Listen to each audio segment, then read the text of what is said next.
구약시대 때는 예수님이 오시기 전까지는 선지자나, 그러니까 성령의 충만함을 받은 선지자나 또한 왕이나 또한 의인들을 뭐라고 그랬냐면 등불이라 그랬습니다. 또는 달빛이라 그랬어요. 여러분 달빛도 여러 가지 빛이 있죠. 달은 하나지만 빛을 비추는 그 용도는 좀 다르죠. 여러분 초승달도 있고 만약 이 빛이 비추면 어둡잖아요. 그죠? 그 다음에 또 황현달, 반달, 그죠? 조금 너너죠. 그 다음에 보름달, 중분달, 이 달이 뜨면 조금 굉장히 환한 편이죠. 하지만 어느 정도 물체를 식별할 정도지 등불보다는 어둡습니다. 그러니까 다른 전 세계를 비치지만 등불은 집안이나 사람 있는 가까운 곳에서 비치기 때문에 사실 사람을 식별하고 어느 정도 이렇게 밝음에 있잖아요. 근데 달은 아무리 밝게 떠도 사실은 가까이에서 비추는 등불보다는 못하잖아요. 그죠? 그래서 구약시대 때는 예수님이 오시기까지는 따라합시다. 등불이 비쳤더라. 시작. 등불이 비쳤더라. 달빛이 비쳤더라. 달빛이 비쳤더라. 환한 빛이 아니고 완전한 빛은 아니고 빛은 빛인데 어두운 빛이었다는 거죠. 그런데 이제 신약에 와서 예수님을 등불이라 또는 달빛이라 하지 않고 따라합시다. 의의 태양. 의의 태양. 태양. 시작. 태양. 네, 태양은 완전한 낮이죠. 그렇죠? 전 세계를 환히 비춰가지고 어둠 자체가 없는 거죠. 그런데 등불이 비친다든지 달빛이 비치면 어둠이 있어요? 없어요? 어둠은 있죠. 그래서 우리 예수님하고 선지자들을 비교하기 위해서 우리 예수님은 의의 태양이요. 또한 태양이요. 이렇게 말을 했고 구약의 선지자들은 등불이요 또는 달빛이라고 이렇게 표현을 했습니다. 오늘 본문에 보면 이스라엘 백성이 하나님 앞에 굉장한 타락을 했어요. 그래서 하나님께서 블레셋을 통해서 징계를 내리셨는데 전쟁을 하다가 하나님 성전에 있는 법궤를 뺏긴 거예요. 근데 법궤를 뺏긴 이유가 뭐냐면 우리가 이거 잘 들으셔야 돼요. 하나님 백성의 타락은 어디서부터 오냐면 개인에 대해서 온 것이 아니라 교회의 타락을 통해서 오는 거예요. 다시 말하면 엘리 또 홈리와 비니아스 이들이 여호와의 제사를 멸시했다고 그랬어요. 그러다 보니까 하나님께서 성령을 통해서 그 성전에서 역사하지 않으시니까 어둠이 이스라엘 민족을 삼키게 되고 그 다음에 어둠이 티나니까 하나님께서 더 이상 영광을 받고 싶지 않는 거예요. 그러니까 제사를 드리는 제사장이나 말씀을 전하는 레위 제사장들이 전부 다 성령이 충만하지 않고 인위적인 방법, 하나님 기뻐하지 않은 방법으로 성전을 채우다 보니까 더 이상 하나님께서 그 성전에 계실 필요가 없다. 이스라엘 민족에게 필요가 없다 해가지고 블레셋과 전쟁을 통해서 하나님의 법궤가 뺏긴 거예요. 그러니까 하나님께서 그냥 이스라엘을 떠난 거예요. 하나님 이길 자가 어디 있어요. 그래가지고 블레셋에서 7달이 있다가 그곳에 가서 블레셋 사람을 얼마나 하나님께서 혼내시는지 블레셋 사람들이 싹싹 빌고 다시 법궤를 수레에다 실어가지고 이스라엘 시골 구석 기란 여아림에 갖다 놓은 거예요. 그래서 거기서 제사장이 이제 법궤를 자기 집에다 안치하고 이제 그곳에서 하나님을 경배하는 일이 벌어졌지만 이스라엘 자체는 20년 동안 제사도 예배도 찬양도 아무것도 없었던 거예요. 어둠. 그러니까 하나님께서 인간적인 방법, 하나님의 제사를 멸시하는 그 제사 안 받으겠다. 너 안 받아. 네. 왜 그럴까요? 하나님이 지시한 방법대로 제사를 안 드렸다는 거예요. 그래서 하나님께서 20년간 이스라엘 백성에게 역사하지 않으니까 20년 동안 블레셋이 얼마나 핍박을 하고 힘들게 하고 또한 힘들어도 하나님 성전에 가서 기도해야 되는데 성전 자체에 법궤가 없으니까 하나님께서 예배를 안 받으시잖아요. 그러니까 그냥 어떻게 해야 될지 모르는 거예요. 근데 처음에는 예배 안 드리고 찬양 안 드리고 하나님 성전 절개 지키러 안 가고 안식일 안 지키고 그러니까 처음에는 굉장히 아쉽고 굉장히 답답했는데 나중에 그걸 안 하니까 굉장히 편했어요. 근데 시간이 10년, 20년이 딱 되니까 이때부터는 이제 갈급이 오는 거예요, 백성에게. 야, 그러니까 하나님을 섬길 때가 행복했구나. 하나님 섬기지 않고 우상 백날 섬기봐도 지긋지긋하고 어렵고 힘들고 고통스럽다. 그러면서 그때부터 이제 하나님을 어떻게 했다? 사모했다 그랬어요. 여러분 잠깐 보실래요? 자, 7장 2절 볼까요? 시작. 걔가 기럇 여아림에 들어간 날부터 20년 동안 오래 있습니다. 이스라엘 민족이 여호와를 사모하니라. 보통 이스라엘 민족이 사사기를 보면 고난을 당하면 무조건 하나님 앞에 부르짖었다 이렇게 나와 있잖아요. 근데 여기서는 지금 고난을 당했는데 따라합시다. 여호와를 사모했더라. 시작. 여호와를 사모했더라. 여호와를 사모했더라. 시작. 여호와를 사모했더라. 불을 지졌다고 말하지 않고 사모했다 이렇게 나와서 이 사모했다는 것이 바로 히브리어로 나하라는 뜻인데 뭐냐면 하나님을 그리워하고 찾았다는 거예요. 근데 문제는 지금 죽을 만큼 힘든데 이 문제를 해결받기 위해서만 기도를 한 것이 아니라 우리는 하나님이 필요합니다. 하나님 섬기고 싶습니다. 하나님 우리에게 돌아와 주세요. 우리에게 임재해 주세요. 우리에게 역사해 주세요. 그리고 20년 동안 사무엘 선지자가 있었지만 사무엘을 통해서 말씀을 안 주셨다는 거예요. 말씀 전하는 자도 없어. 왜? 백성이 말씀 듣기 싫어하니까 하나님께서 그냥 막아버린 거예요. 그러니 여러분 암흑천지죠. 그러니까 이들이 문제만 해결받기 위해서 그냥 하나님 앞에 기도한 것이 아니라 어떻게 했다고요? 하나님이 필요해요. 하나님 돌아와 주세요. 하나님 우리 하나님 되어주세요. 하나님 없이는 도저히 못 살 것 같아요. 저 이제 하나님만 섬길게요. 이렇게 하면서 백성들이 그 위경에서 건져달라는 그것도 있지만 진짜 하나님을 찾았다는 거예요. 그래서 사모라는 단어를 쓴 거예요. 그러자 하나님께서 가만히 하늘에서 보시니까 20년 만에 하나님 돌아와 주세요. 하나님 우리 하나님 되어주세요. 하나님 없이는 절대 안 될 것 같아요. 이렇게 하니까 하나님 얼마나 기쁘시겠어요. 그렇게 마음이 돌아오기까지 얼마나 걸렸다고요? 20년이 걸린 거예요. 네. 그래서 하나님께서 마음이 돌아온 그 백성에게 선물을 딱 하나 안겨줬어요. 그 선물이 뭘까요, 여러분? 바로 사무엘 선지자를 주신 거예요. 자, 여러분 한번 보실까요? 자, 그 전까지는 사무엘 선지자에게 말씀을 안 주신 거예요. 7장 3절 시작. 사무엘이 시작. 사무엘이 이스라엘 온 족속에게 말하여 이르되 만일 너희가 전심으로 여호와께 돌아오려거든 이방신들과 아스타롯을 너희 중에서 제거하고 너희 마음을 여호와께로 향하여 그만을 쓰리라. 그리하면 너희를 블레셋 사람의 손에서 건져내시리라. 이에 이스라엘 자손이 바알들과 아스다롯을 제거하고 여호와만 섬기니라. 사무엘 선지자가 딱 나타나서 하나님 말씀을 증거하면서 사무엘 선지자가 딱 하나님 앞에 이제 말씀을 받은 다음에 그 하나님을 사모하는 백성들에게 딱 나타나가지고 말씀하시는 거예요. 너희가 정말 하나님 사모하느냐? 하나님 너희 하나님 되어주셨으면 좋겠어. 이제 하나님 떠나서 살다 보니까 도저히 안 되겠지. 하나님 계셔야 되겠지. 그러니까 네. 그러면 우선 네 주의 정리부터 해. 바알과 아세라신 연관된 모든 우상들 그림들 싹 없애. 그러니까 그들이 다 없앴습니다. 그리고 마음으로 주님 앞에 돌아오라고 말씀을 이제 했어요. 그러자 그 백성들이 그것을 순종을 하게 됩니다. 순종을 한 다음에 사무엘이 이제 이런 말을 하는 거예요, 여러분. 이제 주위에 있는 모든 우상을 다 저버리고 다 완전히 정리하라. 그러니까 이제 우상을 정리한 거예요. 그러니까 일단 하나님 앞에 돌아오면 내 주위에 있는 우상부터 정리를 해야 되는 거예요. 우리가 제사 문제 이런 것도 다 정리를 해야 돼요. 자, 그 다음에 이제 사무엘이 말을 하는 거예요. 자, 5절 한번 보실까요? 시작. 사무엘이 이르되 온 이스라엘은 미스바로 일어나 내가 너희를 위하여 여호와께 기도하여야 하네. 자, 사무엘이 너희가 지금까지 하나님을 떠나서 살면서 마음속에 지금 죄악으로 가득 차 있잖아요. 그죠? 네. 또 성령이 역사할 수 있는 그런 공간이 없잖아요. 그래서 미스바로 다 모이라고 한 다음에 이제 내가 너희를 위해서 기도하겠다. 쉽게 말하면 기도회를 하는데 금식성회를 하려고 그러는 거예요. 그래서 이스라엘 백성이 다 왔어요. 여기서 중요한 것은 지금 이스라엘 백성이 블레셋 속국이라는 거예요.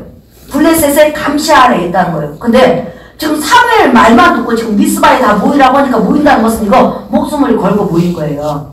그러니까 하나님 한 분만을 지금 바라보는 대단한 믿음을 그들이 이제 보인 거죠. 그래서 모였더니 자 6절 한번 보실까요? 시작. 그들이 미스바에 모여 물을 길어 여호와 앞에 두고 그날 종일 금식하고 거기에서 이르되 우리가 여호와께 범죄하였나이다 하니라. 사무엘이 미스바에서 이스라엘 자손을 다스리니라 하그랬죠. 자, 그들이 모여서 사무엘 인도함에 따라서 무슨 성회를 했죠? 금식 성회를 한 거예요. 근데 여기서 중요한 게 금식을 하면서 백성들이 전부 다 물을 길어가지고 어디 앞에다 부었다고 그랬어요? 여호와 앞에다 부었다고 그랬어요. 이게 무슨 말이에요?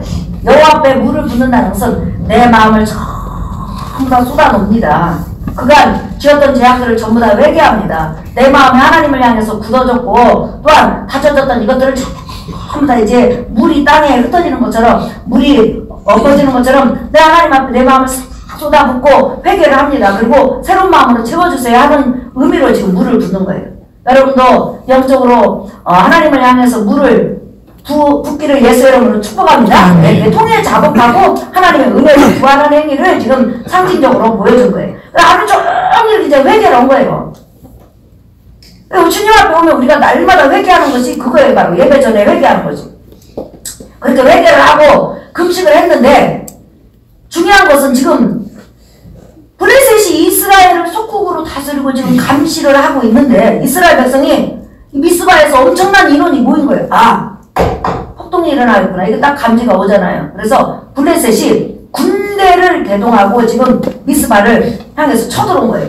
백성들이 하나님 앞에 금식하고 회개한 다음에 보니까 블레셋 군대가 쳐들어온 거예요. 그러니까 여러분 이 백성들이 그 사무엘 신뢰하는 거 보세요. 자, 7절 한번 볼까요? 시작! 이스라엘 자손이 미스바에 모였다함을 블레셋 사람들이 듣고 그들의 방백들이 이스라엘을 치러 올라온지라. 이스라엘 자손들이 듣고 블레셋 사람들을 두려워하여 이스라엘 자손이 사무엘에게 이르되 당신은 우리를 위하여 우리 하나님 여호와께 심하고 부르짖어 우리를 블레셋 사람의 손에서 구원하시게 하소서 하니. 자, 블레셋 군대 대군을 보고 이스라엘 백성이 너무 겁이 나고 무서워서 뭐라고 하냐면 당신 빨리 우리를 놓고 기도해 주세요. 당신 기도라면 하나님이 들으시잖아요. 선지자님 기도라면 들으시잖아요. 그러면서 빨리 우리를 놓고 기도해 주셔서 저 블레셋 군대에서 우리를 구원해 주세요. 이렇게 지금 사무엘에 대해서 절대적인 신뢰를 가지고 기도에 대한 신뢰를 가지고 기도를 부탁합니다. 근데 사무엘이 기도하기 전에 먼저 무슨 일을 하냐면 구약성경, 신약성경 다 합쳐서 처음 나오는 단어예요. 이게 잘 한번 보세요. 9절 봅시다. 시작! 사무엘이 젖 먹는 어린 양 하나를 가져다가 온전한 번제를 여호와께 드리고. 그랬죠.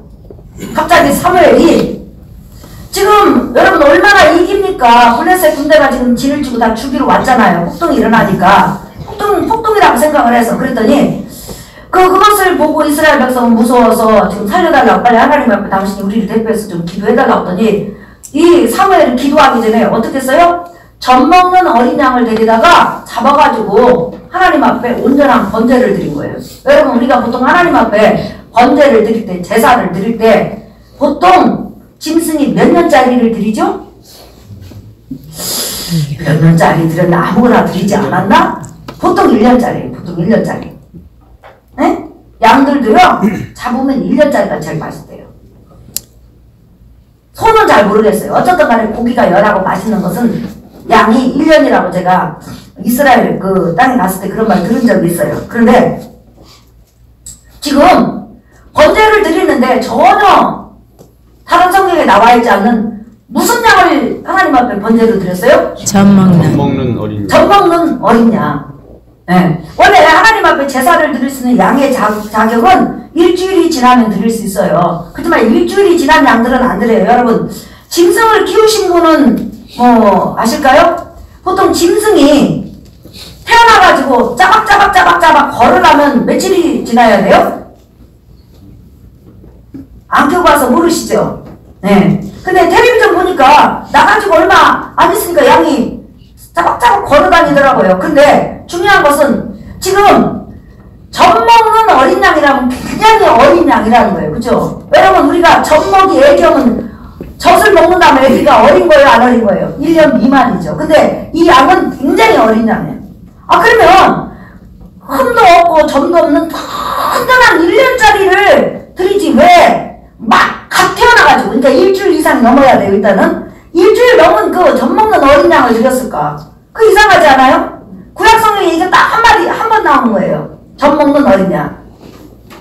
왜 그 지금 전쟁이 벌어질 순간에 또한 블레셋 군대가 쳐들어온 순간에 그 다음에 이스라엘 백성이 20년 만에 하나님 앞에 돌아와서 금시간 찰나에 왜 이 젖 먹는 어린 양을 드렸을까? 그리고 이것을 뭐라고 하냐면 성경에서 따라합시다. 온전한 번제. 시작. 온전한 번제. 온전한 번제. 온전한 번제. 다시 말하면 사무엘 선지자가 이스라엘 백성을 대표해가지고 젖 먹는 갓 태어나서 얼마 안 된 그 양을 하나님 앞에 이스라엘 백성을 대표해서 드렸다는 거예요. 그 이유가 있어요, 여러분.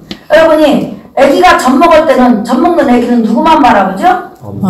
엄마만 바라보죠. 그러면 짐승도 젖을 떼기 전까지는 젖 먹는 짐승은 누구만 바라볼까요? 엄마만 바라보죠. 마찬가지로 지금 하나님 앞에 이 사무엘 선지자는 이스라엘 백성의 지금 상태를 말하는 거예요. 20년 만에 하나님 앞에 돌아와서 저들이 진정으로 이제는 하나님만 바라보는 어린아이입니다. 진정으로 하나님밖에는 없습니다. 저들은 20년 동안 세상에 살면서 우상을 섬기면서 다른 것을 의지해봤지만 절대로 그것이 의지할 수 있는 존재가 아니고 그것이 기쁨을 줄 수 있는 존재도 아니고 그것이 이스라엘 민족을 존속시키는 존재도 아니고 그 가정을 지켜주는 존재도 아니라는 걸 깨달았습니다. 그래서 이제 그들은 주님 앞에 돌아왔는데 그들의 마음이 우리의 마음이 하나님 정말로 젖 먹는 아이가 엄마만을 바라보듯이 젖 먹는 짐승이 그 젖 주는 엄마만을 바라보고 그 눈을 떼지 않는 것처럼 이제 우리 민족은 정말로 주님 한 분만은 바라볼 겁니다. 주님 한 분만을 사모할 겁니다. 그리고 주님 한 분으로 인해서 우리는 이제 헌신하고 주님을 사랑할 겁니다 하는 의미로 하나님 앞에 젖 먹는 어린 양을 드린 거예요. 그러자 그 번제를 하나님께서 딱 받으시더니 뭐라고 하냐면 온전한 번제라고. 그리고 나서 그 번제를 드린 다음에 이제 사무엘이 하나님 앞에 기도를 하는 거예요. 뭐라고 기도했어요? 하나님, 이 민족을 살려주세요. 젖 먹는 아이가 엄마만을 바라보듯이 젖 먹는 짐승이 그 젖주는 짐승만, 어미 짐승만을 바라보듯이 우리도 오로지 하나님만을 바라봅니다. 이제 우리는 어린애처럼 주님만을 의지할 겁니다. 주님에게서 눈을 돌리지 않을 겁니다. 그리고 우리 민족은 하나님의 것입니다 하는 그런 심정으로 사무엘과 이스라엘 백성이 하나님 앞에 기도하고 번제를 드리고 기도를 했더니 하나님께서 응답하셨다는 거예요. 응답하셨는데 여러분 한번 보세요. 10절 보세요. 시작!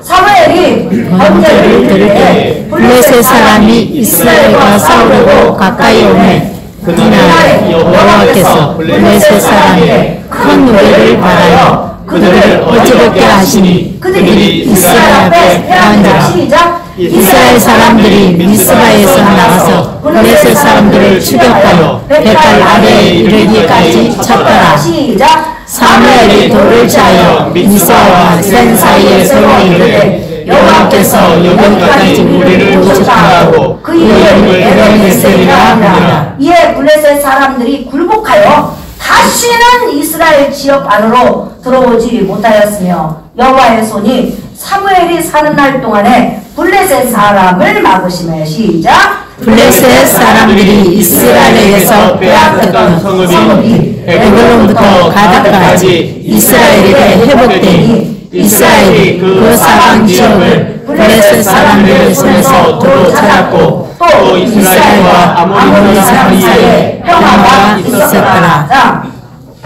이렇게 어린애처럼 주님만을 바라봅니다. 젖 먹는 아이가 엄마밖에 생각 못하고 젖 먹는 짐승이 젖주는 엄마 짐승밖에는 생각하지 못한 것처럼 우리에게는 하나님밖에 없습니다. 이제 우리는 하나님만 섬길 겁니다. 하나님의 백성으로 살 겁니다. 우리에게는 주님밖에 없어요. 우리 주님이에요. 우리 주님 앞에 어린 양이에요. 아가예요. 하면서 주님 앞에 자기 자신의 모습을 드러났을 때 주님께서 블레셋 사람은 어떻게 역사를 했냐? 큰 천둥을 치고 우레를 치게 하고 정신을 다 빼놔버린 거예요. 여러분 이건 과학적으로 나왔는데요. 큰 우레를 천둥을요. 사람 귀에다 끊임없이 치잖아요. 그럼 사람이 정신을 못 차린대요. 그리고 이성을 잃는데요. 진짜로. 그냥 우당탕탕 우당탕탕 이게 이 두려움이 계속 엄습해오면서 완전히 자기 의지를 놓아버린다는 거예요. 그래서 하나님께서 큰 우레로 그리고 블레셋 군대에게 만들었어요. 원래 우레라는 게 엄청난 지경까지 퍼져나가잖아요. 근데 이스라엘 백성에게는 우레 소리가 안 들리고 조그마하게 자장가처럼 들리는데 누구에게만 고막이 터지도록 들렸다? 블레셋. 이분이 하나님이세요. 아멘. 이분이 하나님이세요. 아멘. 사사기 때는 전쟁을 하는데 우박이 누구만 때렸더라? 블레셋. 적군들만 아멘. 우박도 눈이 달렸다니까. 특정하고 적군만 때려요. 오늘 보세요. 같은 지역에 있잖아요. 지금 같은 지역에. 그런데도 한 지역은 하나님께서 우박을 통해, 아니 우레를 통해서 아예 그냥 고막이 터져갖고 제정신이 아니야. 공포 때문에. 그래가지고 기도하러 모였잖아요. 지금 금식하러 모였잖아요. 무슨 무기를 가지고 왔겠어요? 내가 무기라고 해봤자 연세 드신 분들 지팡이 갖고 왔을 거 아니에요. 그들이 지팡이로 때렸는지 돌로 때렸는지는 알 수 없지만 블레셋 사람을 그곳에서 완전히 심판한 것을 우리가 알 수 있죠. 그 후로 블레셋 사람이 다시는 이스라엘 땅에 들어오지 않는 것을 우리가 볼 수 있죠. 사무엘이 사는 동안에. 사랑하는 성도 여러분, 사무엘은 의의 태양 빛은 아니지만 그는 등불이에요. 작게 비춰서 백성들에게 빛을 비춰줬어요. 하나님의 말씀을 통하여서 어떻게 하면 하나님께서 너를 사랑하시고 또한 네 기도에 응답하시고 너와 동행하는지 그 빛을 비치니까 그 백성들이 그 등불에 희미한 빛을 보고 그대로 순종하니까 하나님께서 역사를 일으키셨다는 거예요. 오늘 우리는 등불을 보고 따라가는 것이 아니라 의의 태양 예수님을 보고 따라가는 거예요. 이미 성경 전체가 다 완성이 됐어요. 믿으시면 아멘 하십시오. 말씀 구절구절 전부 다 완성이 됐어요. 구약에 감춰있던 그 예수님이 신약 사복음서를 읽다 보면 아, 구약에 이 말씀이 이 예언이 이 신약에 이거였구나. 이게 그냥 다 완전히 드러나요. 자, 그런 예수님이 오늘 우리에게 지금 와 계세요. 그래서 끊임없이 우리가 말씀을 듣고 예수 그리스도를 의지하면 성령의 밝은 빛으로 여러분을 말씀 가운데로 인도하는 걸 여러분 믿으시면 아멘 하시고 이제 우리가 말씀의 빛을 받은 사람들이 의의 태양의 빛을 받은 사람들이 하나님 앞에 해야 될 것이 있어요. 끊임없이 여러분 사무엘이 민족을 위해서 기도한 것처럼 여러분 가정을 놓고 여러분 국가를 놓고 기도하시기를 예수의 이름으로 축복합니다. 나와 여러분이 나라와 민족을 위해서 기도하지 않으면 누가 할 거예요? 여러분이 여러분의 자녀와 남편과 아내와 여러분 가족들 놓고 기도하지 않으면 도대체 누가 할까요? 여러분의 기도가 엄청난 거라 이 말이에요. 사무엘이 이스라엘 백성을 향해서 보여주는 거예요. 번제를 통해서. 젖 먹는 어린 양을 통해서 하나님 앞에 제사 드리면서 너희는 이렇게 젖 먹는 아이가 엄마만 바라보듯이 젖 먹는 짐승이 젖주는 엄마 짐승 바라보듯이 오직 하나님만 바라보라. 그거 드리는 제사가 바로 온전한 제사라는 거예요. 오늘도 우리가 여러 가지 문제가 있고 힘든 상황이 있다 할지라도 어린애가 엄마를 찾듯이 젖을 찾듯이 주님만 바라보는 심정으로 주님께 기도하시기를 예수의 이름으로 축복합니다. 여러분 우리 믿는 사람에게 사명이 있어요. 복음 전하는 것도 사명이고 봉사하는 것도 사명이에요. 그런데 그거 다 중요하지만 한 가지 그거 못지않게 중요한 게 있어요. 바로 중보기도예요. 중보기도. 내가 아니면 누가 하겠냐는 거예요. 내 기도를 통해서 나라가 살 수 있고 교회가 살 수 있고 우리의 영혼이 살 수 있고 자녀들의 영혼이 살 수 있어요. 믿으시면 아멘 하시다. 이게 바로 온전한 번제 아니냐는 거예요. 하나님 앞에 어린애 같은 심령으로 아버지, 저는 아버지밖에 없어요. 내 자녀, 내 남편, 내 아내, 우리 교회, 우리 민족 구원해 줄 자, 도와줄 자, 우겨싸임을 당한 이 나의 모든 삶 지금 아버지 한 분만이 나를 건져낼 수 있어요 하면서 어린애 심정으로 주님을 바라보는 심정으로 주님을 바라볼 때 주께서는 여러분의 삶에 기적과 능력을 베풀어 주실 줄 믿습니다. 사랑하는 성도 여러분, 새벽 예배 드리는 거 힘들어요. 그러나 여건만 허락된다면 작정 기도하시고 기도하셔서 기도에 응답받는 여러분 되시기를 예수의 이름으로 축복합니다. 또 새벽에 시간이 안 되면 여러분 그 처소에서 기도하세요. 기도하시면 하나님께서 여러분 기도에 응답해 주실 줄 믿습니다. 희미한 등불을 바라보고도 기적이 일어나는데 이제는 예수 그리스도 찬란한 빛이 나를 향해서 지금 비추고 있어요. 우리는 어둠에 있는 것이 아니라 빛 가운데 있고 빛의 자녀들이에요. 믿으시면 아멘. 예수 그리스도 안에 있는 자라는 거예요. 그런 찬란한 빛을 받은 사람이 오늘도 정말 어린 짐승이 엄마 젖을 사모하듯이 어린 아기가 엄마 젖을 사모하듯이 오직 하나님만을 사모하고 그가 하나님만을 두고 기도한다면 주께서 응답해 주실 줄 믿습니다. 우리 이 시간 기도하겠습니다.